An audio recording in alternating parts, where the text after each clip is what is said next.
Okay, first, why the kitchen? Lighting, of course, and my room may be messy, of course. Second, what have you been up to, Hannah? OMG, so much. As the title may allude to, I have a lot to cover, so let's just jump right in. In February, I talked about changing my lifestyle, wanting to get healthy and fit, lose some weight. As of today, I'm happy to announce I am 127 pounds, so I've lost 4 pounds. The getting healthy and fit journey has been horrible.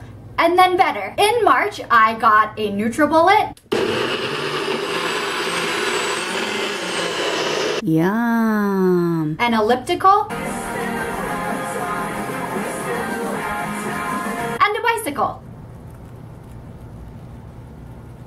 Anyone in my life will tell you, when I decide to do something, I jump in 199%. And that has been no different with this whole thing. I have consistently and continue to work out 2 to 3 times a week. I've replaced one whole meal with my NutriBullet juice, whatever you want to call it. And I just quickly want to say, NutriBullet has been a game changer. Especially with how bad I ate and with kind of a busy life. It's fast. It's easy. I literally do straight up fresh fruits and veggies and water, maybe some chia seeds, and that's it. I get an amazing dose of my fruits and veggies in me every day. Now, I want to keep it real with you that initially this was a rough experience. For about the first 3 weeks, I felt awful. I thought as a non-healthy eating or active living person that as soon as I started getting active and eating better, I was going to feel like magic. That I was suddenly going to feel this amazing energy I've never experienced before and vibrancy and just I could fly. No. The first few weeks I felt irritable and lethargic and bloated and like my system was like didn't know what to do with itself. And honestly, I felt kind of discouraged. I even wasn't sleeping well. But all of my friends were like,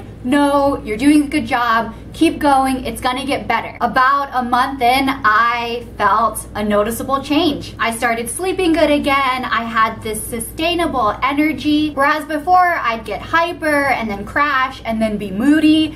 That's kind of gone away. It's all just leveled out. I genuinely feel good. I would highly recommend the whole trying to get healthier thing. It's legit. Oh, and in case anyone's wondering, I got my elliptical from Target.com and my bike is from Walmart, also around 100. Both of those have also been game changers. All right, so that's my trying to quickly sum up the health and fitness stuff. I am going to continue doing what I'm doing because it's a lifestyle. I know everyone says it, and yes, it's a little corny, but it's so true. Also, what else has been going on? I got sick for a couple weeks, so that contributed to the not filming for a little bit. On a happier note, I picked up some extra work. I am part-time doing social media for another company, and it's been great. Extra money, I really like the company and believe in them. And it's true what they say, if you do what you like, it doesn't feel like a job. And the last thing I want to share about has really been brewing inside of me the past couple weeks. I am going to search for my birth family. I made a video a few years ago talking about being adopted, and I rewatched it today because I wanted to remember what all I said. Watching it now, I think I kept it lighter and I really didn't go in depth about much because at that time I hadn't thought much more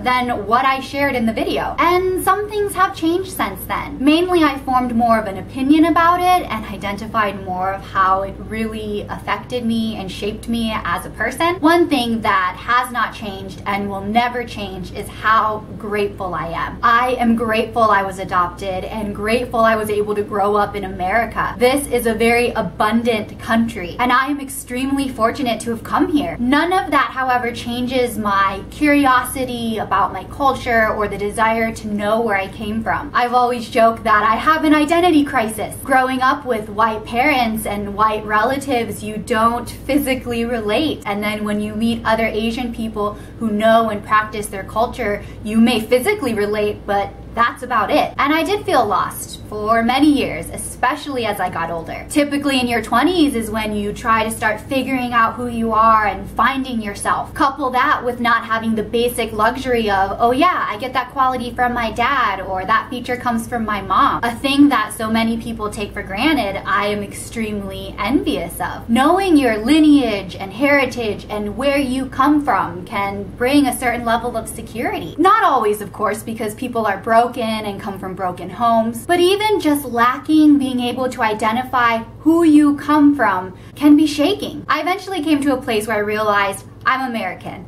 That's what I am. And yeah, I feel comfortable in that. What I don't feel comfortable with is I wonder if they're okay. My birth family. Are my biological parents alive? Do they need anything? Do I have siblings? Does my birth mom think about me? Does she wonder if I'm alive? Maybe she trusts that she did the best thing she could. Maybe she regrets it. Maybe she doesn't. I have a lot of maybes and questions. I just know that if I was a mom, I'd want to know. I'd wonder every day. And the possibility that I could have siblings or half siblings excites me. If I found out that my parents or one of my parents had had another child and gave them up for adoption, I would search. I would want to make sure that they were okay and had a good life. Obviously, this makes me emotional.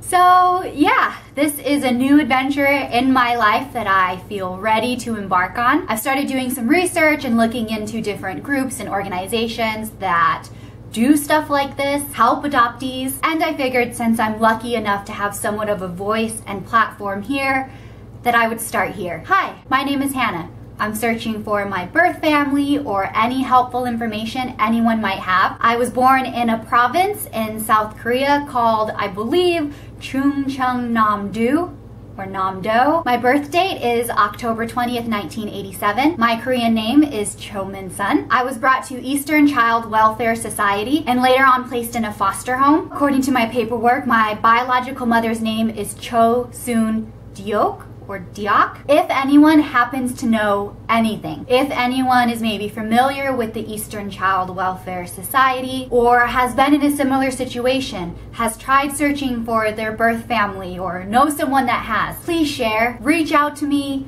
That's what I would love. Even if you just want to tell some of your story, I would love it. Thank you all, as always, for watching and being supportive, allowing me to put whatever out there about my life and loving me for it. I think even if you don't relate particularly to this, majority of us have struggled with identity issues or abandonment, and it's good to talk about it. It's nice to know you're not the only one. Also, I think it's safe to say that a lot of us, whether personally or knowing someone in our life, have been touched by adoption. And this is something I hope people are talking about and doing research about and looking into. I'm trying to.